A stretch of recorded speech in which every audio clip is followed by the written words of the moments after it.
Hello दोस्तों, कैसे हैं आप। आज की कहानी का नाम है अंगूठी। कल सुबह अपनी माँ से मिलेंगे। मैके में माँ से मिलने का सुख क्या होता है, ये ससुराल में बैठी हर लड़की से पूछो। माँ के सीने से लगते हुए ढेरों बात करना, कुर्सी से नीचे लटकाए हुए खुले बाल और पैर ऊपर करके बैठना, इसी खूबसूरत एहसास में खोई हुई सलोनी की नींद तब टूटी जब बिट्टू ने कहा, भाभी एक और रोटी। और तवे पर रोटी जल रही थी और चकले पर बेलना भूल गई थी। तभी सासू माँ की आवाज़ आई, अरे ये जली रोटी को खाएगा कौन। अपने लिए रख लेना, बिट्टू ना खाए पाएगा। आगे भी जाने क्या क्या बोल रही थी, पर हर बात सुनना जरूरी तो नहीं था। हर रक्षाबंधन की तरह इस रक्षाबंधन को भी कल सलोनी को एक दिन पहले घर जाने की इजाज़त मिल गई थी।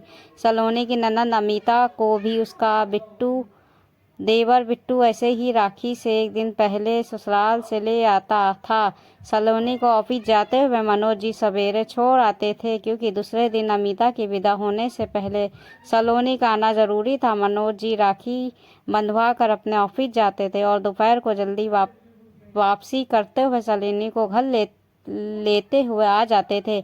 इतने दिन से घर में आए सासू माँ अमिता के लिए मंगोड़ी तुड़वाना, आलू के चिप्स बनाना और अचार बनाना, इन्हीं कामों में खुद भी व्यस्त थी और सलेनू की व्यस्त रखे हुए थी। अमिता के लिए बहुत सुंदर गुलाबी रंग की साड़ी लाई थी। इतनी सुंदर साड़ी लेने को सलोनी का भी मन था, पर मनोज जी के दिए हुए पैसे साड़ी में खर्च नहीं किए जा सकते थे। घर में इतने समय बाद भाइयों से मिलना था, क्या पता कहाँ पैसे खर्च करने पड़ जाए। अपने पास में पैसे रखने में ही भलाई थी। साड़ी तो उसकी शादी वाली भी बहुत अच्छी थी। सवेरे आँख खुलते ही जल्दी जल्दी सबके लिए खाना बनाकर तैयार हो गई सलोनी।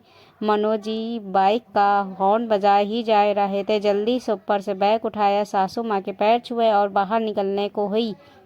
सासू माँ की नज़रें सिर्फ बैग का एक्सरे करने पर लगी थी कि क्या सामान ससुराल से मैके ले जाया जा रहा है।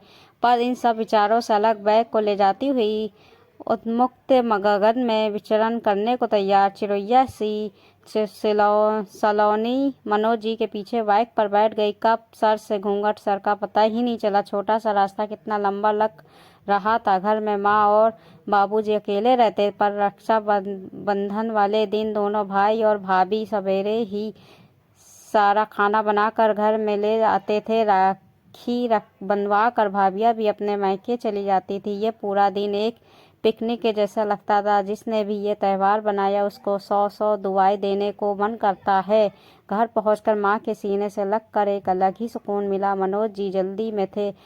दूसरे दिन आने का वादा करके सलोनी को घर छोड़कर अपने ऑफिस चले गए। माँ की खाने के लिए मनुहार इधर उधर के किस्से, पूरा दिन कब बीता पता ही नहीं चला। अपनी पसंद नापसंद के बारे में सिर्फ माँ ही तो जानती, वरना तो खुद ही सबका ध्यान रखते रहो, तुम्हारा कौन रखेगा। बातों बातों में पता ही नहीं चला कब रात खत्म हो गई। सवेरे दोनों भाई और भाभी घर आ चुके थे। माँ और बाबूजी को दोनों ही अपने साथ ले जाना चाहते थे, पर वृक्ष अपनी जड़ों को छोड़ने को तैयार ना था। बहुत से सामान लाए थे दोनों भैया। सब अब के दोनों भाइयों ने मिलकर रक्षाबंधन पर सलोनी को एक सोने की अंगूठी दी। दोनों भाभियां भी अपनी तरफ से बहुत अच्छे सूट लाई थी। तभी मनोज जी भी आ गए। सलोनी को भी जाना था, इसलिए मनोज जी भी अभी जल्दी में ही थी। जल्दी जल्दी खाना खाकर दोनों विदा हो चले। बाइक में बैठे बैठे सिर पर घूंघट कब आया पता ही नहीं। घर आ चुका था। अमीता की विदाई की भी तैयारियां हो रही थी। सलोनी ने सासू माँ को अपने घर से लाई हुई अंगूठी और दोनों सूट दिखाए। घर से लाई हुई विदाई आदि भी रसोई में रख दी। मिठाई आदि रसोई में रख दी। अंगूठी देखते ही सासू माँ भड़क पड़ी और बोली, मुझे तो पहले से ही शक था, तू यहाँ से पैसे ले जा करके अपने पीहर देती, और ये अंगूठी उन्हीं पैसों ही से बनी है। इससे पहले कि सलोनी कुछ बोले या सोचे, सासू माँ ने वो अंगूठी सलोनी से छीन ली। उधर नंदोई जी भी जाने की जल्दी मचाए हुए थे। सासू माँ ने झट से वो अंगूठी अमिता को दे दी और कहा, इसकी शादी में भी तेरे लिए कुछ सोने का नहीं आया था, तो ये रख ले, और हिसाब तो इस बहुरिया से मैं बाद में लूँगी। सलोनी को रुलाई ही नहीं फूटी, बल्कि बेहोशी आई थी। अंगूठी में मानो उसकी जान बस गई थी। इस अंगूठी का जाना उसके लिए एक हादसे का से के समान था। वो संभलती कि तभी उसे अपने ऊपर ठंडक का एहसास हुआ। अमिता सलोनी से गले रख कर रो रही थी। उसने सलोनी को अंगूठी वापस देते हुए सासू माँ की ओर देखकर कहा, माँ तुम क्या सोचती हो कि मेरी सास कुछ अलग सोचती होगी? ये अंगूठी तो मेरे पास भी नहीं रहेगी। ननद रानी तो मेरी ही आई हुई है। जो हिसाब भाभी से आप लोगी ना, उससे ज़्यादा हिसाब तो मुझे देना पड़ेगा। ननद और भाभी के आंसू ही आपस में बात कर रहे। थोड़ा संभल कर अमिता ने सलोनी से कहा, भाभी आप देना चाहती हो तो ये साड़ी जो जो माँ मुझे दे रही है वो आप ही रख लो, और मुझे इसके बदले में अपना सूट दे दो जो कि मैं पहन कर चली जाऊंगी, वरना ये साड़ी भी मेरी ननद रानी ही ले लेगी। मेरे हाथ तो तब कुछ भी नहीं आएगा। सलोनी ने दोनों सूट अमिता को दे दिए। सासू माँ ने दोनों को गले लगा लिया। अमिता अपने ससुराल के लिए विदा हो गई, पर सलोनी के ससुराल को मायके में बदल गई थी। बदलाव की बयार तो बह रही थी। शायद सलोनी की दुआओं से उसकी ननद रानी के घर में भी ऐसी ही बयार बहे।